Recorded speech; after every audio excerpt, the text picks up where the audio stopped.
In our headlines on this Thursday afternoon, September 14th. North Korea's Kim Jong-un voices unwavering support for Moscow's war in Ukraine, while Vladimir Putin accepts an invitation to North Korea, extended during Wednesday's summit talks in Russia.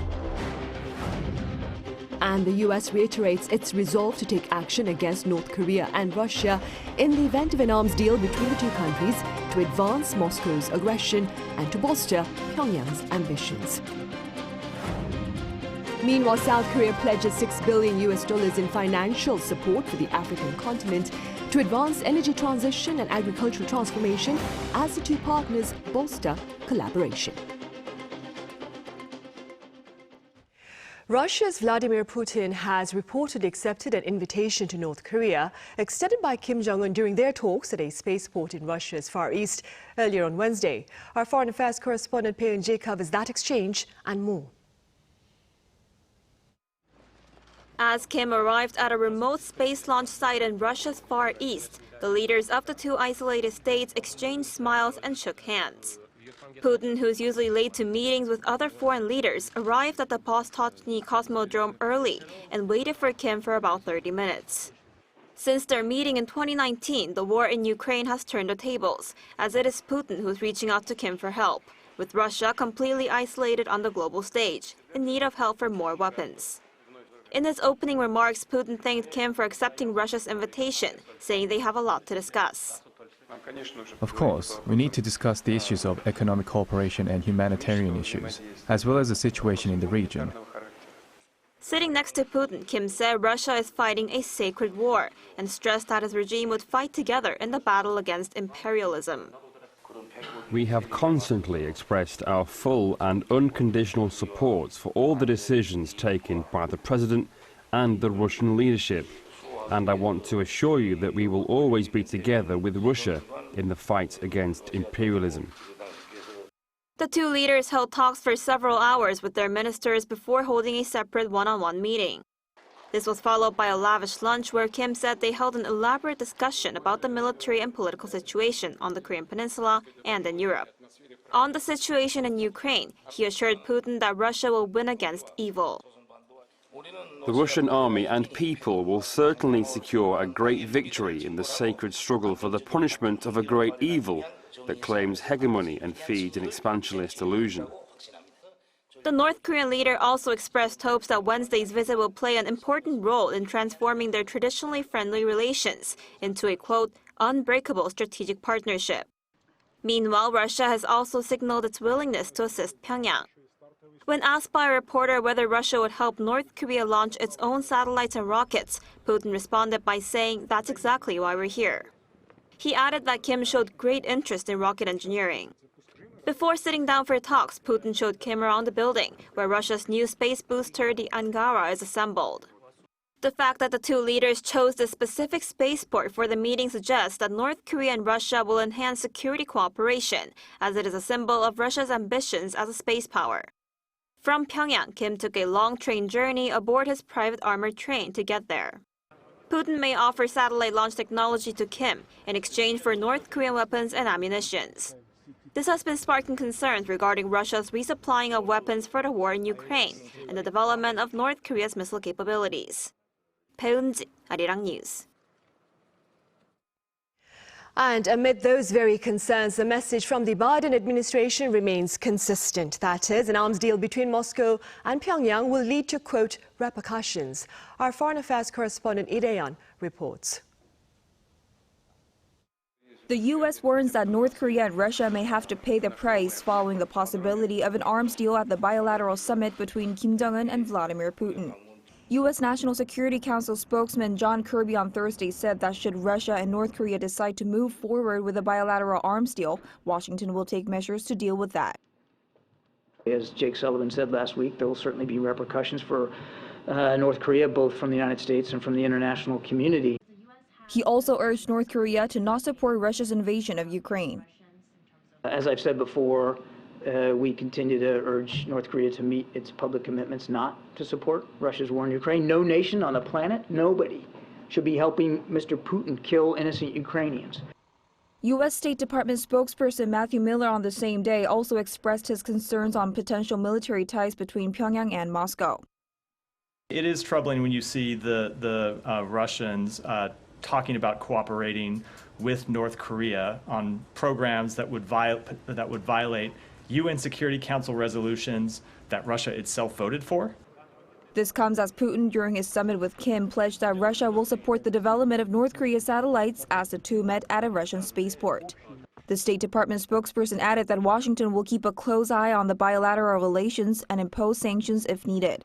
The U.S. ambassador to the UN, Linda Thomas-Greenfield, also said that Russia seeking close ties with North Korea simply shows Moscow's desperation. The U.S. Secretary of State Antony Blinken, a day before the top summit, said during his podcast interview that Washington doesn't want Russia to secure military power to invade Ukraine, nor Pyongyang gaining technological benefits from Moscow. Though neither North Korea nor Russia has yet made an announcement on Thursday's summit, many forecast that Pyongyang's arms deal to Moscow and Moscow's technological assistance on satellite and missile development had been on the table. The Kremlin, however, said that the bilateral dialogue should not be the concern of any third party. Lee Dae-hyun, Arirang News. And the U.S. State Department has approved the sale of additional F-35 jets to South Korea. The department reportedly relayed to Congress its decision to sell 25 more F-35 jets to Korea, as well as related equipment for $5 billion. Seoul already has in its possession 40 such fighter jets. Washington believes the sale will bolster Seoul's ability to tackle security threats to deter aggression in the region. This latest development follows Seoul's own green light back in March to buy more jets amid tensions on the Korean peninsula. And staying in the U.S., consumer prices there hiked slightly higher than expectations in August as prices at the pumps have been rising. Our Lee Seung-jae has more. The U.S. is seeing inflation accelerate for a second straight month in August. According to data from the Bureau of Labor Statistics released Wednesday, the U.S. Consumer Price Index rose 3.7% in August from a year earlier, up from July's figure of 3.2%. The latest inflation figure is slightly higher than the 3.6% rise economists were expecting. In addition, on a month-to-month basis, prices rose 0.6%, matching forecasts, while the core annual index also met expectations, easing to 4.3% from 4.7% in July, its slowest pace since September 2021. The latest report also indicated that the index for gasoline was the largest contributor to the monthly all-items increase, accounting for over half of the increase. The CPI's gasoline index spiked 10.6% in August from a month earlier, up sharply from a 0.2% gain in July. With all major energy component indexes increasing, the overall energy index rose 5.6%. Also, the shelter index rose for the 40th consecutive month. Global oil prices have been rising recently, with the OPEC Plus cutting production and demand surging. Watchers say the deadly floods in Libya will also disrupt oil exports further, pushing up prices at the pump even more. However, economists say that despite a rise in inflation, the U.S. Fed is still expected to hold rates steady next week during their FOMC meeting, citing lower consumer spending and a weaker U.S. job market. Lee Seung-jae, Arirang News. Here in Korea, exports of electronic devices and tech products lost ground last month, plunging more than 16% on year. Now, Seoul's Trade Ministry on Thursday said exports of ICT goods in August fell to $16.1 billion amid lackluster demand.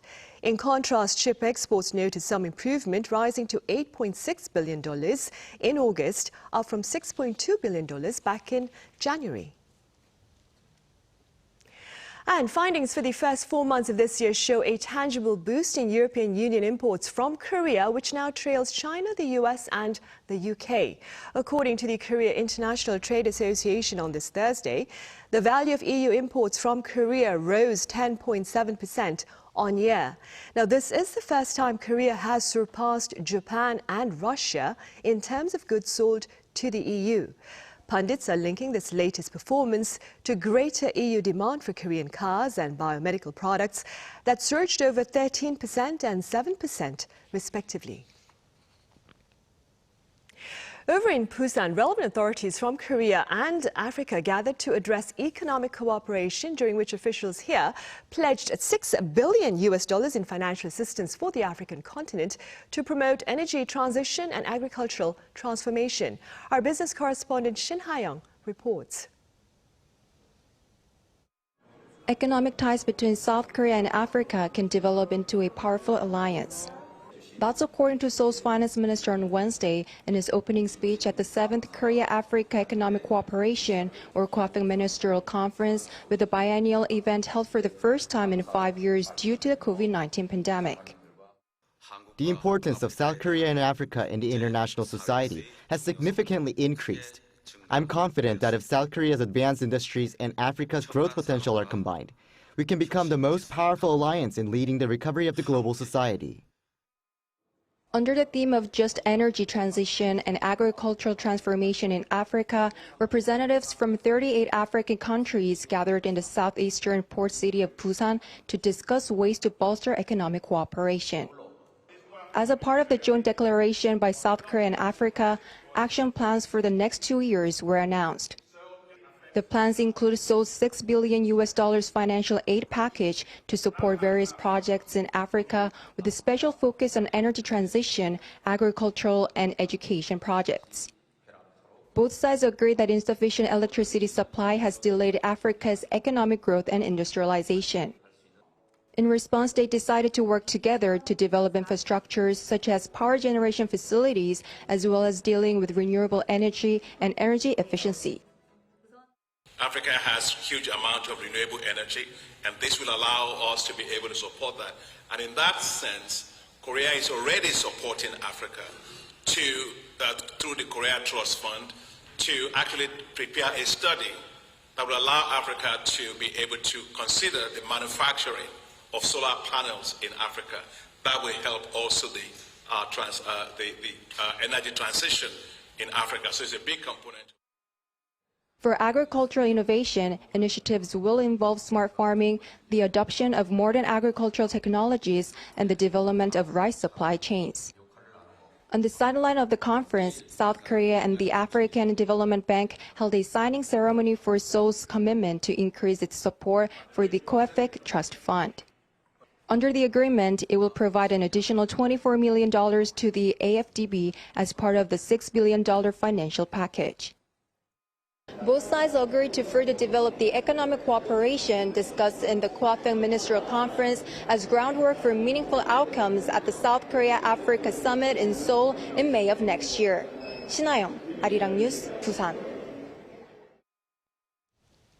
The city of Goyang here in Korea is hosting the world's largest hydrogen exhibition amid the global campaign to ease our carbon footprints. Our Moon Hye-ryun was there. Around a quarter of all carbon reduction by 2050 is predicted to be achieved through the use of hydrogen, which set the tone for this year's H2 meet.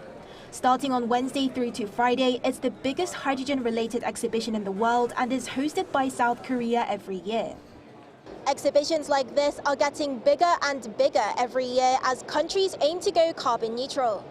This year's turnout is the biggest yet, with 280 companies from 17 countries in attendance. During the opening ceremony, the second Vice Minister of the Ministry of Trade, Industry and Energy spoke of the importance of global cooperation for hydrogen alternatives to fossil fuels as the world grapples with extreme weather and global warming.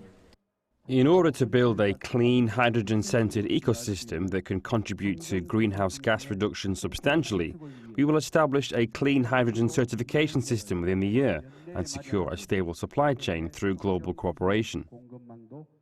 South Korea is currently dominating the global hydrogen auto industry with a market share of over 35%. However, according to market research company S&E Research, hydrogen-fueled cars are lagging with a nearly 10% decline in sales between January and July this year compared to the same period last year. This has been attributed to the lack of necessary infrastructure such as charging stations as well as high storage and distribution costs. As a result, companies are seeking to make hydrogen cheaper and more accessible. Hyundai Motor's business model is to collect food waste as a source of hydrogen to lower production costs and make hydrogen truly net zero. Steel manufacturer POSCO has developed new hydrogen fuel tanks made of thin steel strips that can be recycled after usage to replace the traditional carbon-based fuel tanks, and storage cylinders made of stronger steel with a lower production cost than the original. Hanwha Group showcased its integrated value chain for producing, storing and distributing clean hydrogen. We will be shipping hydrogen using our ships from Hanwha Ocean and storing hydrogen using our hydrogen tanks, which are the biggest in the world. As South Korea slowly phases out grey hydrogen produced from fossil fuels to clean hydrogen, the government and domestic companies hope to further research and development to help them achieve their carbon neutrality goals. Moon Hae-ryun, Arirang News. Meanwhile, in neighboring China, a K-tourism roadshow is taking place there for the first time in 7 years. Seoul's Culture Ministry says the event seeks to boost tourism between the two countries. 64 Korean businesses, including hotels, duty-free shops, airlines and theme parks, are partaking in the roadshow in hopes of collaboration with China-based travel agencies and online travel platforms. The roadshow began in Beijing this past Wednesday and will continue in Shanghai this coming Friday until Sunday, ahead of China's Golden Week holiday starting late September to early October.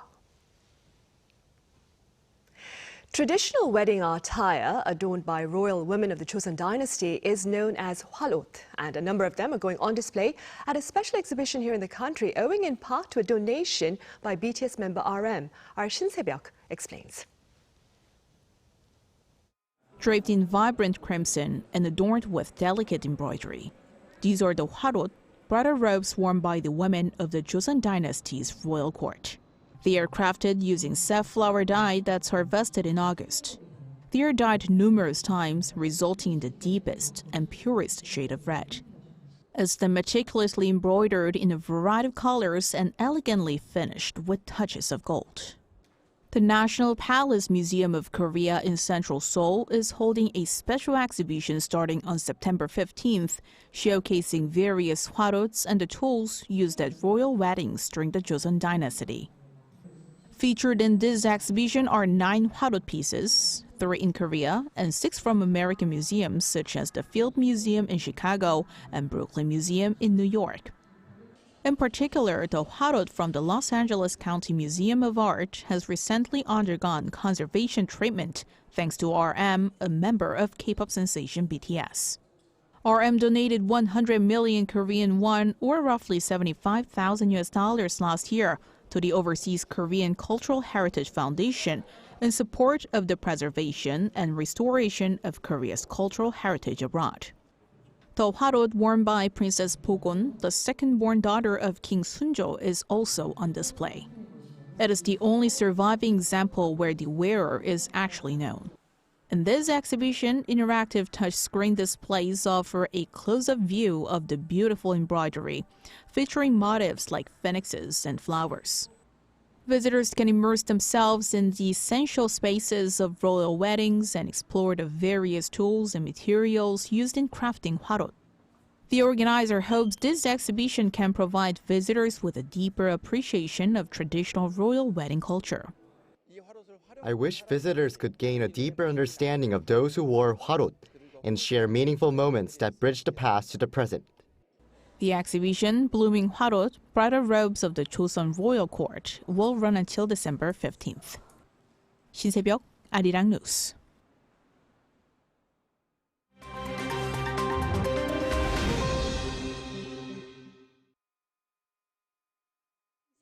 Let's take a look at what's going on in the world now. In Vietnam, at least 56 people, including 4 children, have died in an apartment building fire.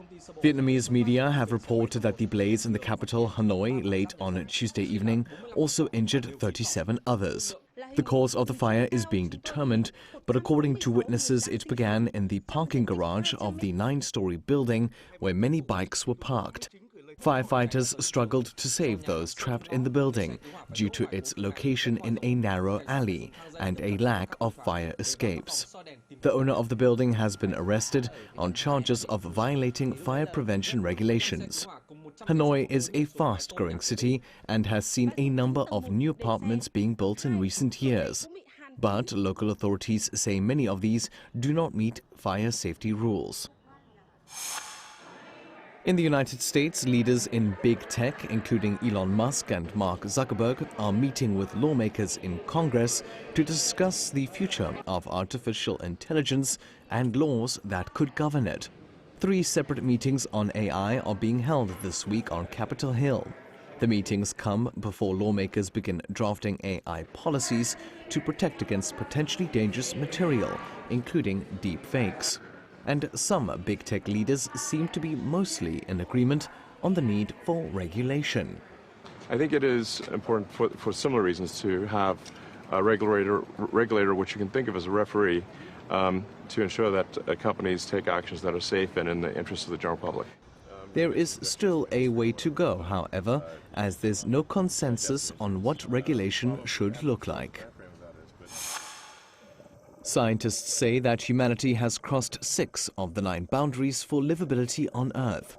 That's according to a report published on Wednesday in Science Advances by an international team of 29 experts. The boundaries are considered safe limits that should not be exceeded if people are to survive on the planet.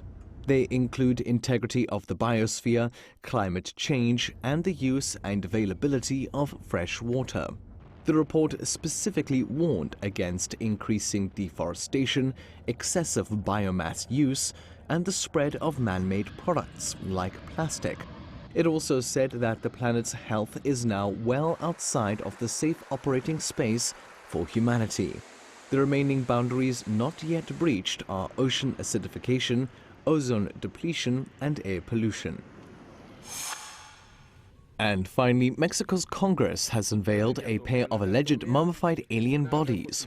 The small shriveled specimens were put on display on Tuesday at Mexico's first public hearing on unidentified anomalous phenomena. Mexican journalist and UFO enthusiast Jaime Maussan made the reveal, claiming that the corpses were extraterrestrials. Each of the corpses has 3 fingers per hand and an elongated head. He said they were found in 2017 in Peru and are 1,000 years old. According to one medical expert, X-rays and DNA testing have shown that the corpses are not related to human beings. But there are doubts, as similar corpse findings have turned out to be the mummified remains of children. Matthew Ashley, Arirang News.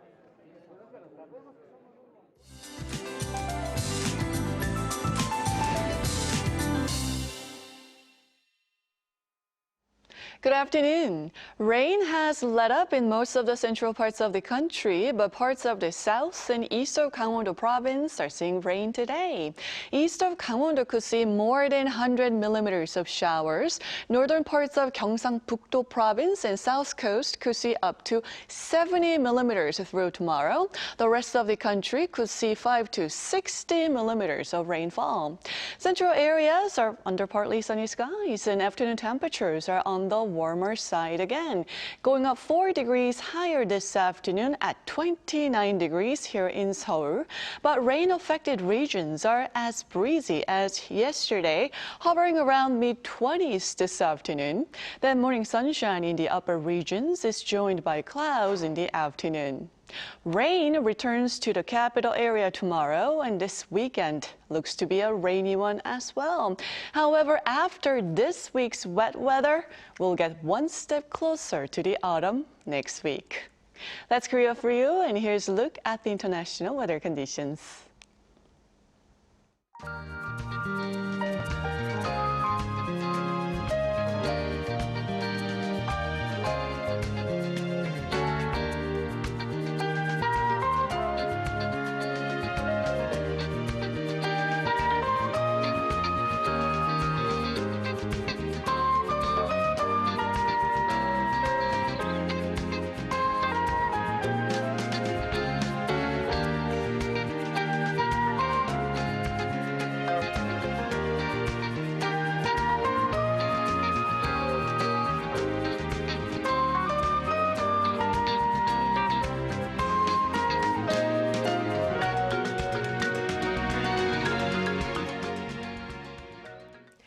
And that is all the time we have for this edition of the Daily Report. In our panel session coming up right after this break, we sit down with a special pair of ambassadors. Do stay with us.